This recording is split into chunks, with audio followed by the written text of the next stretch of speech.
విజయవాడలో ఘోర ప్రమాదం జరిగింది. హైటెన్షన్ విద్యుత్ తీగలు తగిలి 5గురు మృతి చెందారు. ఈ ఘటనకు సంబంధించి పూర్తి వివరాలు మా ప్రతినిధి హరీష్ అందిస్తారు. హరీష్, ఈ ప్రమాదానికి సంబంధించి పూర్తి వివరాలేంటి? సంఘటన మీద మాత్రం పూర్తి స్థాయిలో నిరసనలు వ్యక్తమవుతున్నాయి. దురదృష్టవశాత్తు జరిగినటువంటి సంఘటనలో దాదాపుగా 5గురు ప్రాణాలు కోల్పోయారు. మరో 2 ప్రైవేట్ ఆసుపత్రిలో చికిత్స పొందుతున్నటువంటి పరిస్థితి కనిపిస్తుంది. ఒక ఇంటి నిర్మాణానికి సంబంధించి, ఒక భవన నిర్మాణానికి సంబంధించి ఐరన్ కి సంబంధించినటువంటి మెటీరియల్ ఏదైతే ఉందో దాన్ని భవనం పైకి తరలిస్తున్న సందర్భంలో జరిగినటువంటి ఘటనలో ఒకరిని రక్షించిపోయి ఇంకొకరు ఈ ప్రమాదంలో చిక్కుకొని ప్రాణాలు విడిచినటువంటి పరిస్థితి. భవన నిర్మాణం సంబంధించి ఐరన్ మెటీరియల్ ఏదైతే ఉందో అవి విద్యుత్ వైర్లకు తగలటం, అవి విద్యుత్ వైర్ల నుంచి వచ్చినటువంటి హై వోల్టేజీ విద్యుత్ కారణంగా చాలా దారుణమైనటువంటి సంఘటన జరిగింది.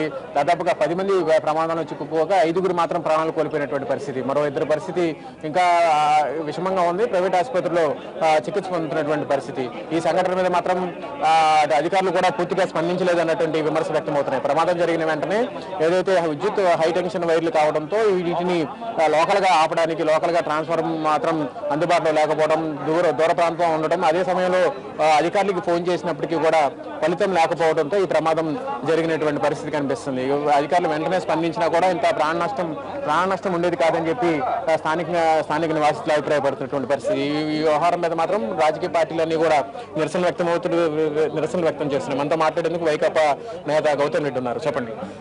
ఈ ప్రాంతంలో ఉండేటువంటి పరిస్థితి చూస్తూ ఉంటే రోజువారీ కూలీ చేసుకుని రెక్కాడు తెగని డొక్కాడిన ప్రజానీకం ఇక్కడ ఉన్నారు. వీరి యొక్క ఏదో ఊరి నుంచి వచ్చి ఇక్కడ స్థిర నివాసం ఏర్పాటు చేసుకుని చిన్నగా బ్రతుకుతున్నటువంటి వీరి యొక్క బ్రతుకుల్లో ఈ రోజున అంతా బూడిదైపోయింది. కుటుంబంలో తండ్రి, కొడుకు, కూతురు, చదువుకుంటానికి వచ్చే మేనల్లుడు, పక్కింటి ఆయన రక్షిద్దామని వచ్చినటువంటి ఆయన కూడా బలైపోవటం అనేది జరిగింది. ఇవాళ వీళ్ళ పరిస్థితి దీనమైనటువంటి పరిస్థితులు ఉన్నారు. వీళ్ళని ఆదుకోవాల్సిన బాధ్యత కూడా ఎటువంటి పరిస్థితుల్లో ప్రభుత్వం పైన ఉంది అనేటువంటిది కనపడతా ఉంది. గతంలోనే మున్సిపల్ కార్పొరేషన్లో తీర్మానాలు ఉన్నాయి.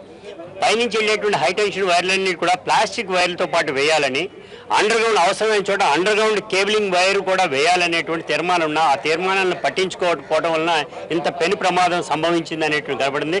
ఇప్పటికైనా కానీ వాటన్నిటిపైన కూడా ప్రభుత్వాలు శ్రద్ధ వహించాలి.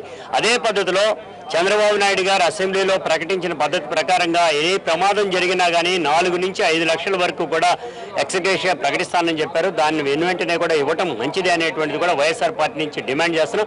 భవిష్యత్తులో ఇటువంటి పునరావృతం కాకుండా కూడా చర్య తీసుకోవాలని కోరుతున్నాం. ఇక్కడ బాధితులకు మాత్రం పూర్తిగా అండగా నిలబడాలని చెప్పి ప్రభుత్వ అధికారులు డిమాండ్ చేస్తున్నారు. ఇటు రాజకీయ పార్టీలన్నీ కూడా సంఘటన స్థలంలో ఆందోళన చేస్తున్నటువంటి పరిస్థితి. ఏదైనా ఇప్పుడు జరిగిన సంఘటన వరకు చూసుకుంటే కనుక అధికారుల నిర్లక్ష్యం మాత్రం పూర్తి స్థాయిలో స్పష్టంగా కనిపిస్తుంది. అధికారులు వ్యవహరిస్తున్నటువంటి తీరు మీద మాత్రం నిరసనలు వ్యక్తమవుతున్నాయి. మనతో మాట్లాడేందుకు స్థానిక నేతలు, సిపిఎం నేతలు ఉన్నారు. చెప్పండి. ఇవాళ విద్యుత్ శాఖ నిర్లక్ష్యం వల్ల ఈ ప్రమాదం జరిగింది. ఏళ్ల మధ్య కరెంటు వైర్లు ముందే తొలగించుంటే వీళ్ళు చనిపోయే పరిస్థితి వచ్చి ఉండేది కాదు. ఇది ప్రభుత్వ నిర్లక్ష్యమే, విద్యుత్ శాఖ నిర్లక్ష్యమే. అంతకుముందు జనం చాలా సార్లు చెప్పారు, మా ఇంటికి వాళ్ళ చేయి జాబితే కరెంటు వైర్లు తగులుతున్నాయి, ఏ ప్రమాదమైనా జరుగుతుంది. జనం చెప్పితే కరెంటు వాళ్ళు గుర్తు రాలేదా? ఎలక్ట్రిసిటీ బిల్లులు వసూలు చేస్తారా? ఛార్జీలు పెంచుతారా? ఫీజులు పీకేయడం మీ పనేనా? విద్యుత్ వినియోగదారులు మీకు సంబంధం లేదా? అందుకే ఇవాళ ఆ కుటుంబాలను ఆదుకోవాల్సిన బాధ్యత మీదే. 2 లక్షలు, 1 రూపాయలు ఇదేనా బేరం ఆడుతున్నారా? 5 లక్షల రూపాయల నష్టపరిహారం ఇవాళ ప్రతి మనిషికి ఇవ్వాలి. ఒక్క కుటుంబంలో 4 చచ్చిపోయారు, ఎవరు ఆదుకుంటారు వాళ్ళని? అందుకే వాళ్ళ ప్రభుత్వం, విద్యుత్ శాఖ ఏదో తూతు మంత్రం చేయటం కాదు, మళ్ళీ ప్రమాదాలు జరగకూడదు. ఈ విజయవాడ నగరంలో ఏ ఇంటి పక్కనైనా కరెంటు వైర్లని వెంటనే ఇళ్ల మధ్య తొలగించాలని మేము డిమాండ్ చేస్తున్నాం. 5 లక్షల రూపాయలు ఇవ్వాలని చెప్పేసి మేము డిమాండ్ చేస్తా ఉన్నాం. పరిస్థితి స్థానికంగా మాత్రం పూర్తిగా నిరసన వ్యక్తపడుతుంది. జరిగిన సంఘటన దురదృష్టకరమైనప్పటికీ కూడా అధికారులకి ముందస్తుగా సమాచారం ఇచ్చినప్పటికీ కూడా ప్రమాద ఘటన మీద అధికారులకు ముందస్తు సమాచారం ఇచ్చినప్పటికీ కూడా విద్యుత్ హైటెన్షన్ వైర్లకు సంబంధించి పవర్ ఆపడంలో ఏదైతే హైటెన్షన్ వైర్లు 11 kVకి సంబంధించినటువంటి విద్యుత్ వైర్లు కావడంతో వీటిని అదుపు చేసి వీటిని పవర్ ఆపడంలో కూడా అధికారులు నిర్లక్ష్యం వహించారన్నటువంటి ఆరోపణలు వ్యక్తమవుతున్నాయి. అదే సందర్భంలో 6 నెలల క్రితమే ఏదైతే విద్యుత్ హైటెన్షన్ వైర్లకు సంబంధించి ప్రమాదంగా ఉంది, పిల్లలకు కూడా ఇబ్బందిగా ఉంది, పెద్దలు కూడా ఈ విద్యుత్ హైటెన్షన్ వైర్లకు సంబంధించి కొంత ప్రమాదానికి ఎదుర్కొంటున్నారు, ఇళ్లకి సమీపంలోనే ఉన్నాయి అని చెప్పి స్థానికంగా అనేకసార్లు ఫిర్యాదు చేసినప్పటికీ కూడా ఫలితం లేకపోయింది. దీనికి సంబంధించి రక్షణ చర్యలు తీసుకోవాలన్న డిమాండ్ చేసినప్పటికీ కూడా ఎటువంటి ఫలితం లేకపోయిందని చెప్పి స్థానికులు నిరసన వ్యక్తం చేసినటువంటి పరిస్థితి. చెప్పండి, జరిగిన సంఘటనకు సంబంధించి అధికారుల నిర్లక్ష్యం ఎంతవరకు ఉంది? జరిగిన సంఘటన సంఘటనలో దురదృష్టకరమైనటువంటి సంఘటన ఉంది కదా.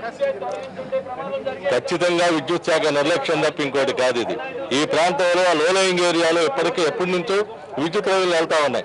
దాని పైన మళ్ళీ కబేళా ప్రాంతానికి వెళ్ళటం కోసం హై టెన్షన్ వైర్లు పైనుండి తీసుకెళ్లారు. అప్పుడే చెప్పారు ఈ ప్రాంత వాసులందరూ విజ్ఞప్తులు చేశారు, అయ్యా మాకు నష్టం ఉంది, దీనివల్ల దీన్ని తిరగించండి, మా గొడ్డు ఇబ్బంది కలగజేయొద్దని చెప్పారని. అయినా సరే విద్యుత్ శాఖ పట్టించుకోవాలా.